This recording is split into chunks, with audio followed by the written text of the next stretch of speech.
welcome AJC Executive Council Member Bobby Baruch.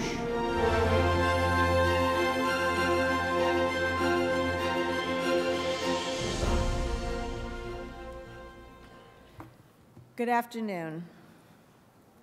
Over the years, we've developed a habit of making history at the AJC Global Forum.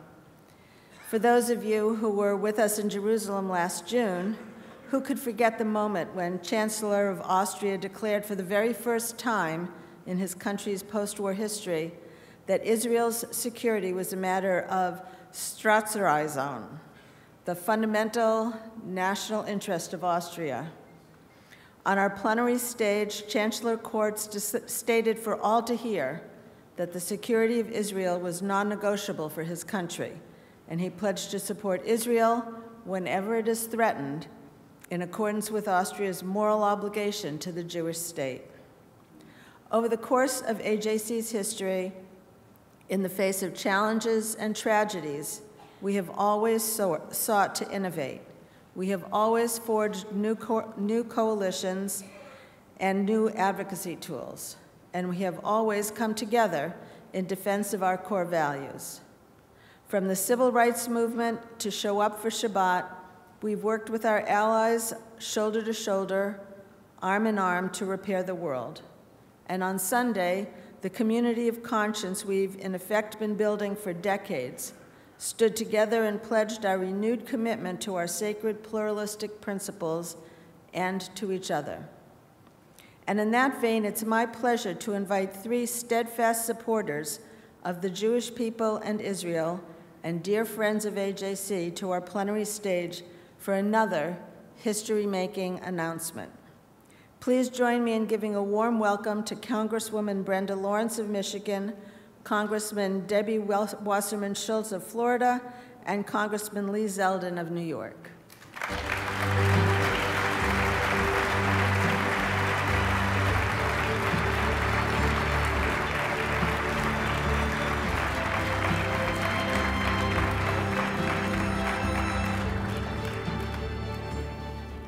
Thank you so much. It's a pleasure and honor to be with you today. And I want to thank the leadership and the staff of the American Jewish community for having me here today to announce the launch of the Congressional Caucus on Black-Jewish relationships.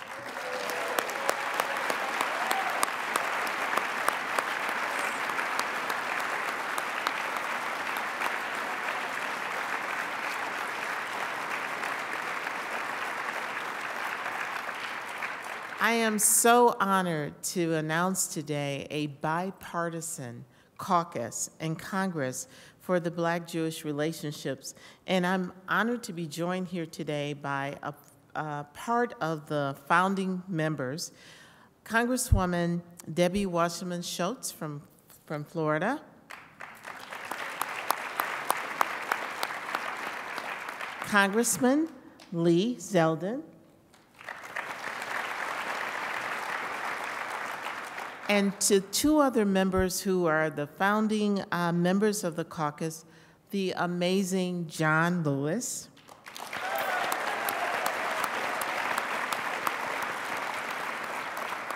and the amazing Will Hurd will also be the founding group of this group.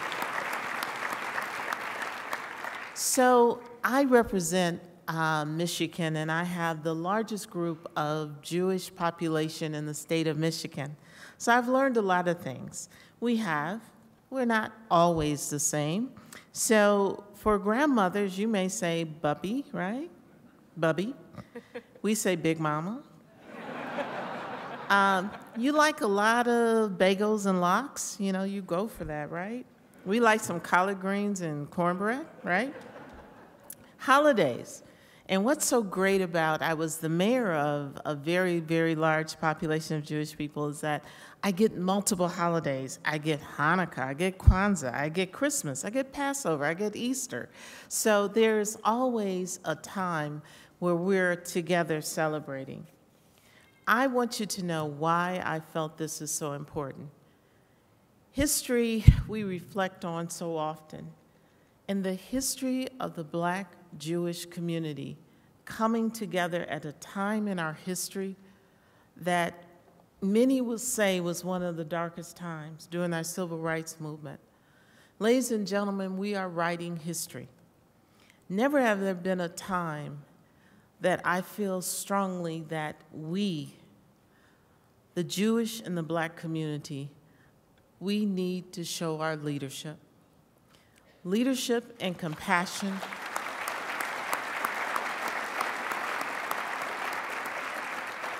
Leadership of inclusion. Leadership when it comes to identifying racism and discrimination. And that's why we're coming together. We are so much better as a country because of those times when we linked arms. And you know the time Martin Luther King and Rabbi Heschel walked together. It's now our time to write history and lock arms, and I'm so glad to be here with you today.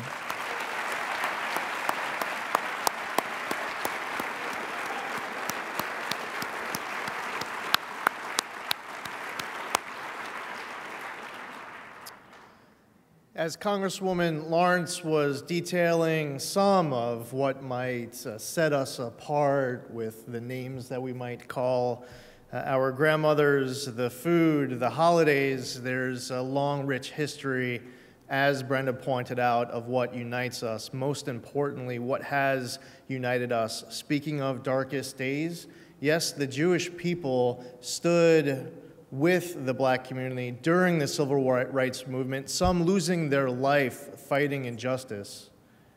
I also think of the 761st Tank Battalion that in May of 1945 helped to liberate Gunskirchen.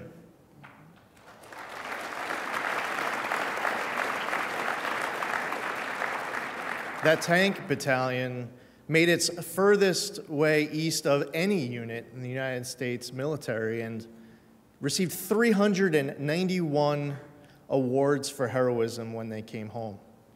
There's a lot for our communities to celebrate, of a rich history of working together, of coming together during the most trying of times.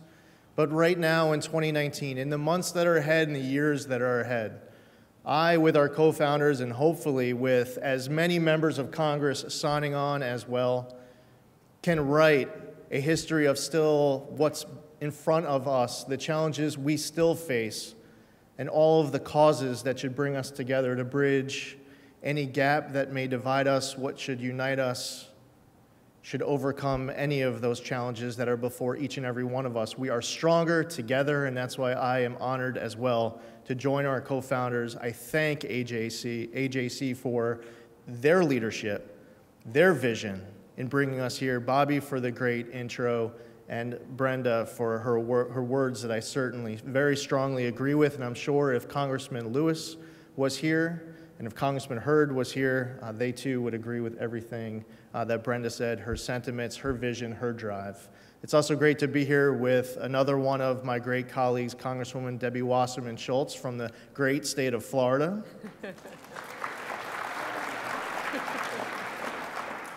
We co-host a bipartisan Hanukkah party at the Library of Congress, so if you're interested, please let us know.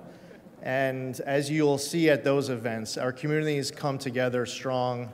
We have to ensure that from this day and any day between now and the next time we gather as a group, whether it's on our holidays or it's on the holidays that are celebrated by others, that we look at those opportunities to unite our people, to unite our country. And without any further ado, I'd love to be able to introduce my great colleague, Congresswoman Debbie Wasserman-Schultz. Thank you so much. Thank you.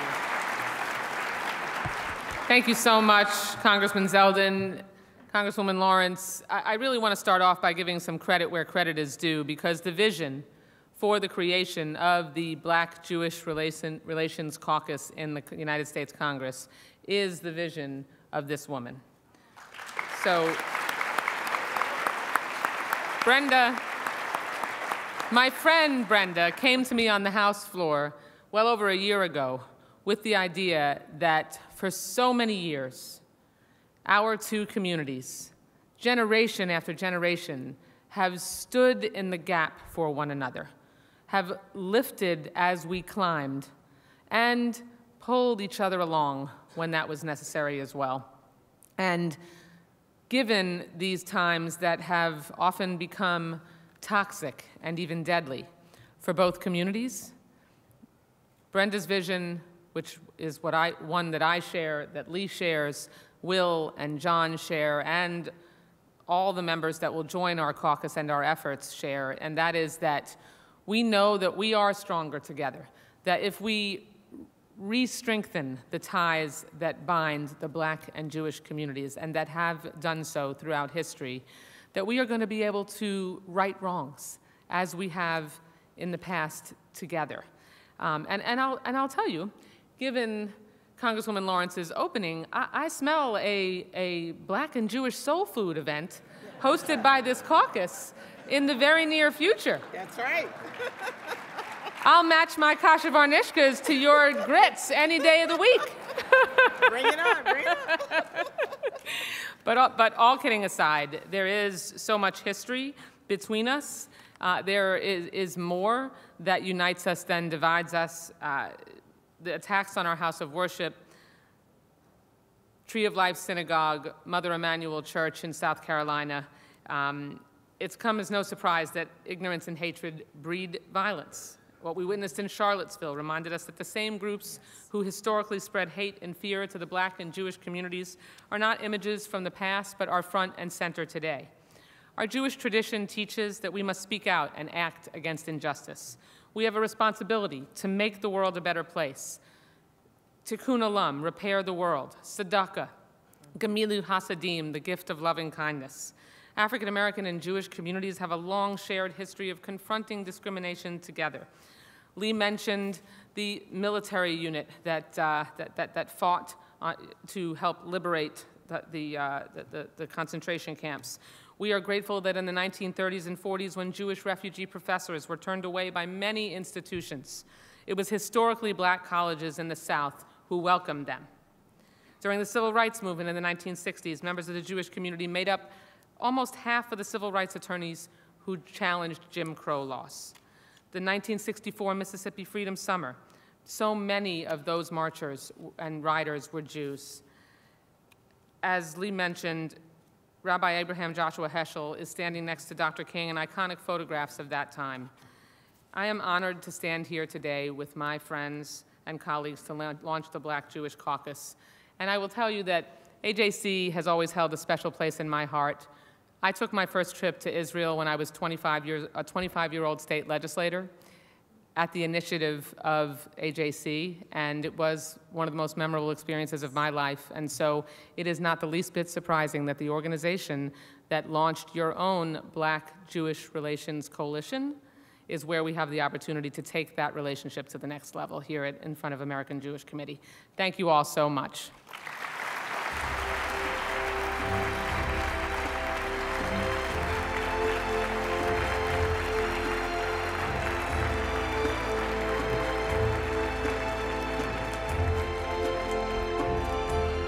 Thank you, everyone. This concludes our afternoon plenary.